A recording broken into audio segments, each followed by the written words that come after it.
I bet that's true. I was over at Anchor Recovery in Pawtucket for the beginning of the recovery rally last week.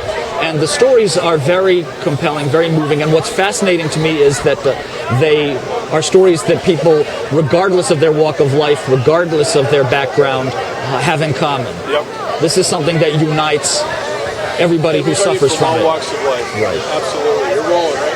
Okay, good. Oh, I didn't know that. Thanks for starting the interview. Oh, all right. That's great. So just a little bit of background, what brings you here? And Sure. What do you do? And your name? Sure. My name is A.T. Wall. I'm the director of the Corrections Department here in Rhode Island and a career corrections professional. And I am here because one of the most important partners we have is the Department of Behavioral Health, Developmental Disabilities, and Hospitals.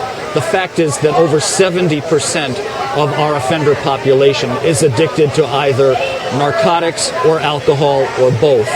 That 1 in 6 of our offenders on any given day is diagnosed with a serious Axis I mental illness.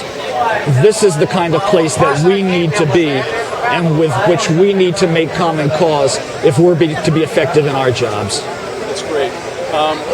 You've seen many lives ruined over the years. Yes. I'm sure you've seen a lot of people recover as well. Both are true.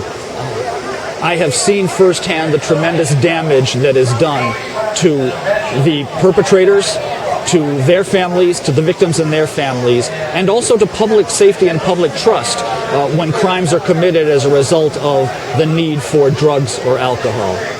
What kind of recovery stories have you seen too? Have you seen a lot of improvement? One of the joys of having my job here in Rhode Island, my home state, is that things are up close and personal.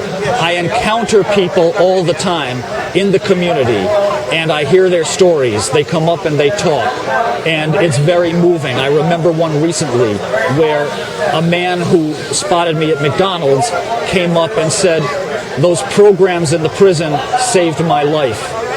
I got myself clean, I got myself sober, I'm in recovery, and I want you to meet my young son," who was standing there beaming next to him.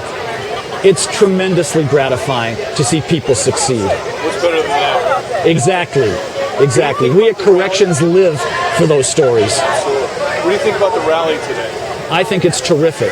As I've moved through the crowd, I've recognized many people from my professional life and also from my personal life, and I think it's tremendously courageous of them not only to make the leap into recovery, but to be willing to stand up and tell the world, this is who I am, this is what I've been through. It would be so easy to hide, and I think this gives other people courage and hope. What message would you give somebody who might be coming to our website, listening to you for the first time, and maybe they haven't ever approached recovery before? A message of hope or... I would urge them to consider recovery before they dig themselves in so deep that there are consequences that can never be erased. I would say, take the risk of recovery now. Awesome, I love it. Thank you very much. Thank you, Paul.